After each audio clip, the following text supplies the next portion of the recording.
আসসালামু আলাইকুম everyone, welcome back to my another blog. আজকে আমরা চলে যাব ইনশাআল্লাহ সৌদি আরবের অন্যতম সুন্দর শহর তাইফে। আজকে আমি আছি জেদ্দায়। এটা হচ্ছে 193 কিলোমিটার দূরে হচ্ছে জেদ্দা থেকে তাইফ। আর জেদ্দার এই গরম আবহাওয়া থেকে বের হয়ে তাইফের সুন্দর একটি নরম পাহাড়ি আবহাওয়ায় চলে যাব। আমার সাথেই থাকুন, দেখেন আমরা কোন কোন সুন্দর সুন্দর জায়গাগুলো আজকে আপনাদের সাথে উপভোগ করতে পারি। আমাদের গাড়ি এখন চলে এসেছে, আমরা এখন রওনা দিচ্ছি তাইফের পথে।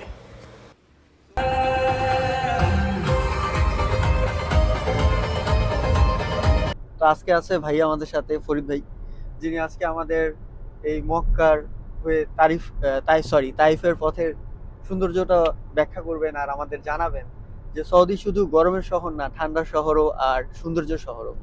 আগে ভাইয়া সম্পর্কে আমরা একটু জানি। ভাইয়া, আপনি কতদিন যাবত আছেন এখানে? আসসালামু আলাইকুম ভাই, আমি আছি আজকে 12 বছর। 12 বছর? জি।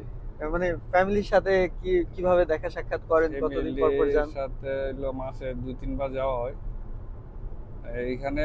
ভাই প্রথমে আসছি তো আমাদের পরিবারেরই ভাই, চাচা সবাই এটি আছে, বিজনেস করে এখানে। আবার আমিও আপনার আসছি 12 বছর। অনেক সৌন্দর্য জায়গা আছে ভাই।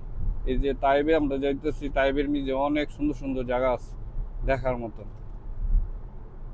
তো আমরা তাইফের রাস্তায় আছি, কিন্তু যেহেতু আজকে জুম্মার দিন, নামাজের সময় হয়ে গেছে, সো আমরা হারাম শরীফের কাছাকাছি একটা মসজিদে দাঁড়ালাম। এখানে জুম্মার নামাজটা পড়ে ইনশাল্লাহ আমরা আবার রওনা দিব। সঙ্গেই থাকবো। আমরা 42 ডিগ্রি, নিয়ারলি 42 ডিগ্রির উপরে সেলসিয়াস গরম ছিল জেদ্দায়। তার থেকে এখন দেখেন তাইফে এসে আমরা বৃষ্টি পাচ্ছি।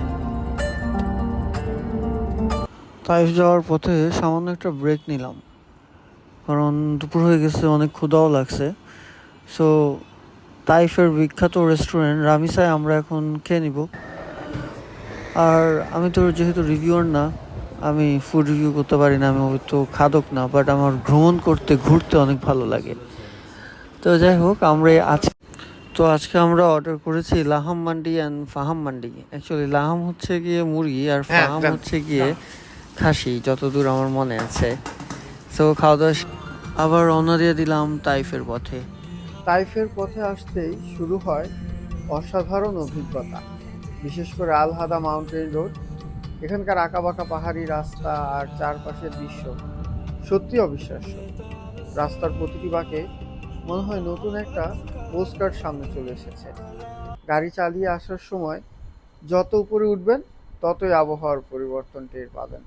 গরমের মাঝেও যেন এখানে একটা আলাদা প্রশান্তি আছে। তাই শুধু পাহাড়ের জন্যই বিখ্যাত নয়, এটি গোলাপের শহর হিসাবেও পরিচিত। এখানকার পরিবেশ, রাস্তা আর মানুষের জীবনযাত্রা সৌদির অন্যান্য শহর থেকে একটু ভিন্ন। শহরের বিভিন্ন ভিউ পয়েন্টে দাঁড়িয়ে সূর্যাস্ত দেখা একটি অসাধারণ অভিজ্ঞতা। তো আমরা উপরে চলে আসলাম, এখন হচ্ছে আমরা কেবল কারের দিকে আগাচ্ছি। কিছুক্ষণের মধ্যে আমরা হচ্ছে কেবল কার উঠে যাব। আমার সম্ভবত 4 জন করে উঠতে হয়। অলরেডি টিকিট কাটা হয়ে গেছে, সো আমরা এখন একসঙ্গে সবাই চলে যাব। অলরেডি আমরা কেবল কারে উঠে গিয়েছি। এখান থেকে আমরা ওভারঅল ভিউটা এনজয় করব। তাইফের এই ক্যাবেল কারে আমাদের টিকিটের প্রাইস পড়েছিল 50 রিয়াল করে। আর একটা ক্যাবেল কারে আমরা মিনিমাম 6 জন করে উঠা যায়, কিন্তু যেহেতু আমরা 15 জন ছিলাম, তো আমাদের প্রতিটা 3টা ক্যাবেল কারে আমরা 5 জন করে উঠেছিলাম, বাট পার পার্সন 50 রিয়াল করেই পড়েছিল। আল্লাহর সৃষ্টি যতই দেখি ততই বুঝি এর নিয়ামত কতটুকু। মজার বিষয় হলো, এটি মধ্যপ্রাচ্যের দীর্ঘতম কেবল কার সিস্টেমগুলোর একটি হিসাবে পরিচিত। উপর থেকে নিচে তাকালে মনে হবে যেন আপনি মেঘের মাঝে ভেসে যাচ্ছেন। যারা প্রকৃতি ভালোবাসেন, ফটোগ্রাফি পছন্দ করেন বা পরিবার নিয়ে ঘুরতে চান, তাদের জন্য এটি একটি দারুণ অভিজ্ঞতা। তাইফে এলে কেবল কার রাইড অবশ্যই আপনার বাকেট লিস্টে থাকা উচিত, কারণ এখানে শুধু গন্তব্য নয়, যাত্রাটাই হয়ে ওঠে স্মরণীয়। আল্লাহর সৃষ্টি এই পাহাড়, মেঘ আর প্রকৃতি সৌন্দর্যের কাছ থেকে দেখার সুযোগ সত্যি অসাধারণ। সুবহানাল্লাহ। গরম এড়াতে বিকেল বা সূর্যাস্তের আগে যাওয়া সবচেয়ে ভালো। সপ্তাহে শুক্র ও শনি ভিড় বেশি থাকে, তাই সম্ভব হলে সপ্তাহের অন্য দিন বেছে নিন। আরামদায়ক জুতা ও হালকা জ্যাকেট সঙ্গে রাখুন, কারণ পাহাড়ের আবহাওয়া তুলনামূলক ঠান্ডা হতে পারে। ছবি ও ভিডিও করার জন্য এটি তাইফের সেরা স্পটগুলোর একটি। পরিবার নিয়ে গেলে বাচ্চাদের জন্য নিচে বিভিন্ন বিনোদন ব্যবস্থাও রয়েছে। আরেকটি বিষয়, কেবল কারে ওঠার আগে টিকিটের মূল্য ও খোলার সময়সূচি যাচাই করে নেবেন, কারণ মৌসুম ভেদে পরিবর্তনও হতে পারে। আলহাদা থেকে রওনা হয়ে গেলাম সাফা মাউন্টেনে যাওয়ার জন্য। ভ্রমণ মানেই তো ভালো খাবার। তাইফে এসে স্থানীয় খাবার আর আরবি চা ট্রাই না করলে ভ্রমণটা অসম্পূর্ণ থেকে যাবে। পাহাড়ের ঠান্ডা বাতাস আর রাতে গরম চায়ের কাপ, এই অনুভূতি ভাষায় প্রকাশ করা কঠিন। সাফা মাউন্টেনে এসেই চলে গেলাম আমরা চা উপভোগ করতে। পুদিনা রং চা। পুদিনা রং চা যখন বানাচ্ছিল, খুব টায়ার্ড ছিলাম, দেখতে খুব সুন্দর লাগতেছিল। ইভেন দো কালারটাও খুব ভালো লাগছিল, কারণ যেহেতু আমরা অনেক টায়ার্ড আর খুব ঠান্ডা লাগতেছিল, কারণ আমরা সি লেভেল থেকে 5000 ফুট উচ্চতায় ছিলাম, যার জন্য চাটা খুবই প্রয়োজন ছিল।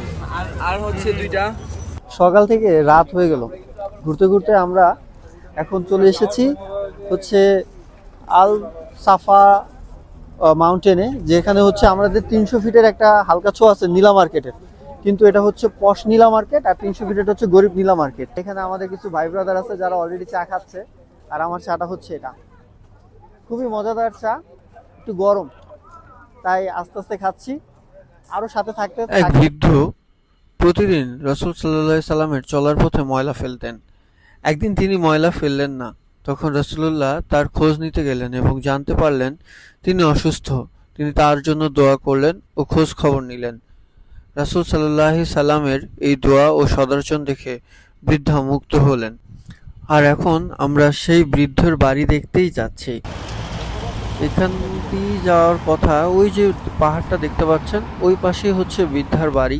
আমরা আসতে একটু দেরি করে ফেলেছি, যার জন্য মিউজিয়ামটা বন্ধ করে দিয়েছে, ব্যাড লাক। যেহেতু বুড়ির বাড়িটা আর দেখা হলো না, তো আমরা এখন তাইফের ভিউ পয়েন্টে চলে যাচ্ছি, আমাদের ভ্রমণের লাস্ট ভিজিটিং পয়েন্টে। আজকের তাইফ ভ্রমণ এখানেই শেষ। সত্যি বলতে তাইফ শুধু একটা শহর নয়, এটা এমন একটা জায়গা যেখানে প্রকৃতি, শান্তি আর সৌন্দর্য একসাথে মিশে আছে। যদি কখনো সৌদি আরবে আসেন, তাহলে তাইফকে আপনার ট্রাভেল লিস্টে অবশ্যই রাখবেন। ভিডিও ভালো লাগলে লাইক, কমেন্ট আর শেয়ার করতে ভুলবেন না। নতুন নতুন ভ্রমণ কন্টেন্টের জন্য সাবস্ক্রাইব করে রাখুন। আমি নাইম, দেখা হবে পরবর্তী ব্লগে। আল্লাহ হাফেজ।